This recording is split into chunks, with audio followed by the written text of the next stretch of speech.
Hi Patrick. So you're working on Cyberpunk 2077. Yes. That's not the first game you've been working on at CD Projekt RED, right? No, I also worked on Witcher 3 and the 2 expansions, Hearts of Stone and Blood and Wine. Also quest designing? Yes, as a quest designer on all of the 3 of those projects. Yeah. Okay.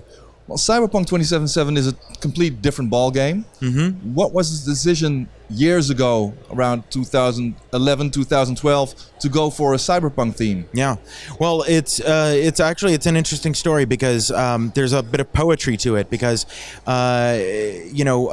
Projekt got its start localizing games, localizing Western RPGs for a Polish market, and back in the day, Cyberpunk 2020 was one of the first pen and paper RPGs that was really localized for the Polish market, and so there's a huge following of Cyberpunk 2020 fans in Poland, and a bunch of them work at our studio, and they wanted to make a Cyberpunk game.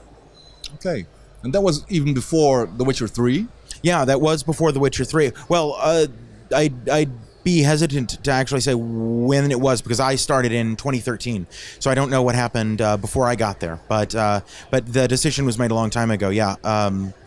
And work has continued on Cyberpunk since then, since 2013, but a lot of us were taken to help finish The Witcher 3, but now it's all hands on deck back on Cyberpunk. Okay, how many teams are there within CD Projekt?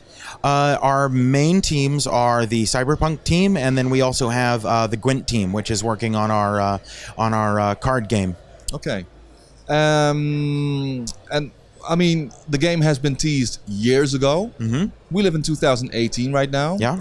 How far are we in the process, and why does it take so long?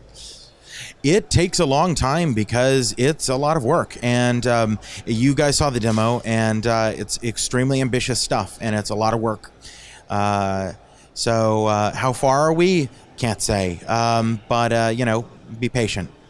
Is that a good thing, the fact that you don't have a big publisher behind you, really being on your ass? Like, yeah, we need to have this deadline done, and we need to finish this game in January 2019. Yeah. Otherwise, this and that. Yeah. Is it a good thing? But can it also be sort of like a bad thing because you can take all the time you need and maybe take too much time? Well, I don't think that I'm not too worried about us taking too much time. I think once we're ready to ship this, we're going to ship it. I don't think that we're going to hang on to it much longer after that. Yeah, I mean, some of those questions are a little above my pay grade, but it certainly seems like I've worked at studios with for hire studios, and sometimes publisher demands can be pretty taxing. But here, we are the publisher, so okay. But could you tell us a little bit about quest designing? Mm-hmm. I mean, it's your forte. How does it all get together? Yeah. Well, there's an example I can give that I was talking to some people earlier, and the way that we like to say is that the story writers are responsible for caring about the story from hour to hour, and then your cinematic animators and your scenes people are responsible for the story second to second. And for Quest, it's really about minute to minute gameplay. The way that we make quests is generally the story team will provide some idea of where the story needs to go, the characters that you're going to need to use, the events that are going to need to transpire. Quest team breaks those down into gameplay chunks that then we coordinate with other teams like the level design team, the cinematics team, the environment art team, and of course QA to make sure that those get made and that they're fun. And yeah, that's how a quest gets made. What are the biggest obstacles, the biggest hurdles for you to overcome when designing a quest? For the kind of quests that we make here, we really concentrate on having choice and consequence, and because of that, sometimes your quests can balloon in size because you say, when you first design it, you say, okay, well, the player should be able to do this, or the player should be able to do that, and then you build it. And then you say, well, also the player should be able to do this other thing, but if the player is able to do that thing, then the first two things are going to have to change. And you know, one of the things that's nice about working at CD Projekt is we really believe in iteration and building things and taking them apart and putting them back together as many times as it takes to get it right. So okay, and how dynamic will the world be around these quests? Will it be a more static environment, or will the environment change as parallel to the quests that change? One of the things that I think is very appealing for Cyberpunk in general, Cyberpunk 2020, but other forms of Cyberpunk as well, is that the worlds of Cyberpunk tend to ripple with texture.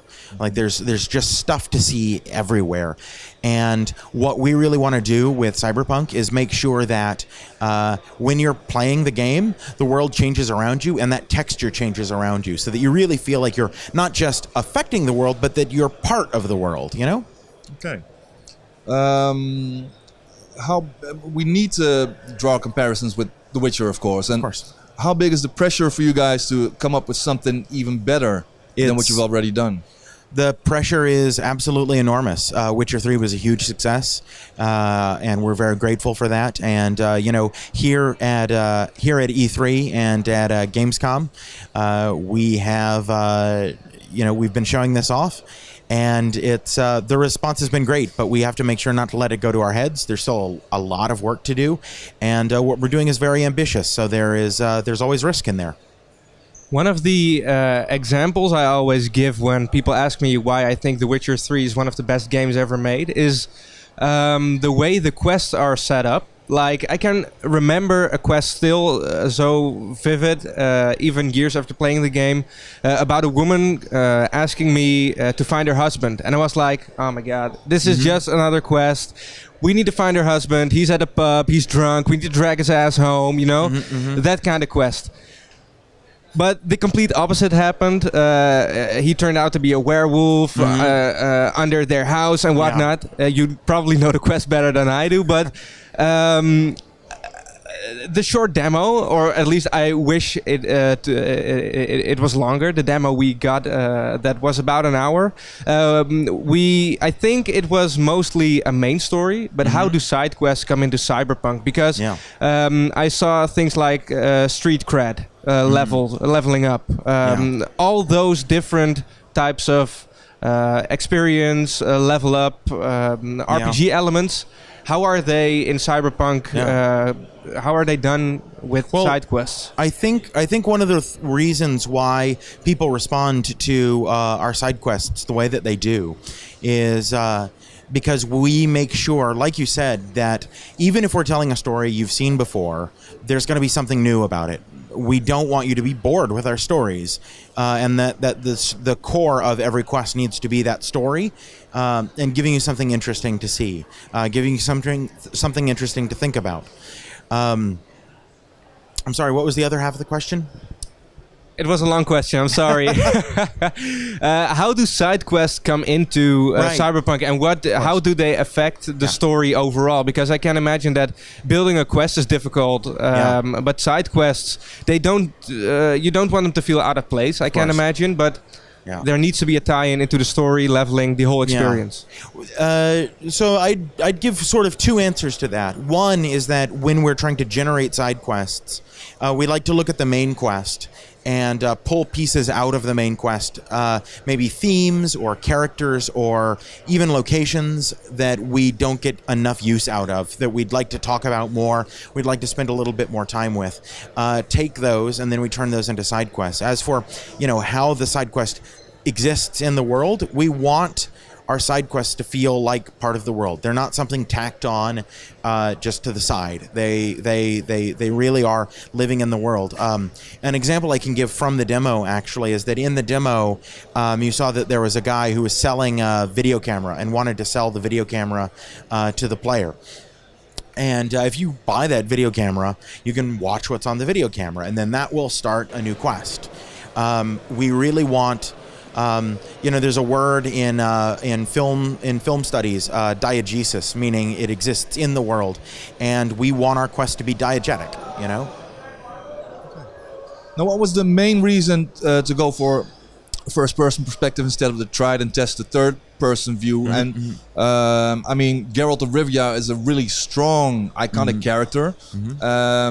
Aren't you afraid that with this first-person view, the audience will feel a certain disconnect with the character? We actually went to first person precisely for the opposite reason. We want the player to feel more in the shoes of their character. With Geralt, he is a character who comes into the story with a lot of history, and it's never that you are Geralt. It's a matter of you are helping Geralt through his story.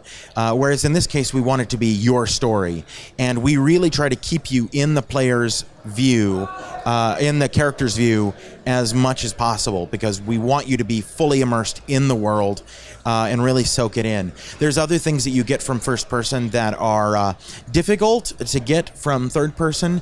For example, about that immersion, the environmental immersion. If you're in first person, you're just closer to it. You spend more time looking at it. You feel more in it. When you look up at the buildings around you, they tower over you. And then additionally, there's the gameplay reason, which is that we really want to have tight places as well as open spaces, and in those tight places, we want you to feel the fear of the moment when the bullets are whizzing at you, to better feel like you are there. The original Cyberpunk 2020 had a very fast and brutal combat system that was meant to remind you of how dangerous combat is, and first person is one of the ways in which we're trying to deliver that same feeling in Cyberpunk 2077. Okay. Well, you already mentioned it a few times. Cyberpunk 2077 will probably be the most ambitious game CD Projekt ever made. Yes. And it also will be, I think, technically the most advanced game up to date. Will this mean that we will have to wait for the next generation consoles? Or will it still be released on this generation of consoles? We're actually aiming to deliver on this generation of consoles. It is very ambitious, but I think we can do it. Yeah? Yeah. Well, we have a lot of work to do. I don't want to undersell how much work there is to do. But yeah, we're aiming for this generation of consoles and PC. Because the next generation will probably be announced in about 1 or maybe 2 years.